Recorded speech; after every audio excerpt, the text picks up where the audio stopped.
かつてはミルク、今はグラス。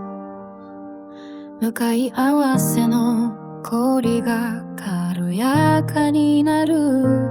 あなたは私のたった一人の分身。そして人生という名の旅を行く。命の相方を疲れ様をいこりにして過ぎた日々を、笑いやすの夢を語る。この人ちがどんなとこ焼くよりも私の心を優しく強く